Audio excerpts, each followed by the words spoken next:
बोलतात सुबोध तुझा बायसेप मोठा आहे, तर असा तुम्हाला एकदम बायसेप दाखवायचा असेल आणि हा इकडे बघा जो हा ट्रायसेप आहे ना त्याच्या खाली पूर्ण कसं मसल आहे, तर हा मसल मोठ्या काळात तुमचा पण बायसेप मोठा दिसेल.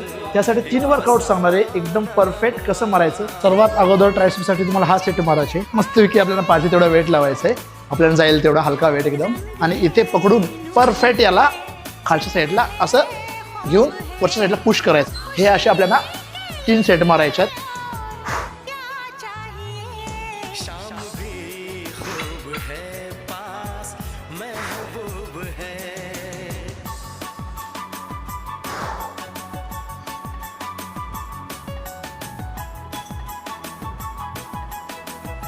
असे तुम्हाला 3 सेट मारायच्यात. तुम्हाला जेवढं जाईल तेवढा वेट तुम्ही लावा आणि असं पूर्ण वरती घेऊन परफेक्ट पोझिशन घ्या आणि हात अशा आतमध्ये असले पाहिजेत, बाहेर वगैरे घेऊ नका. 2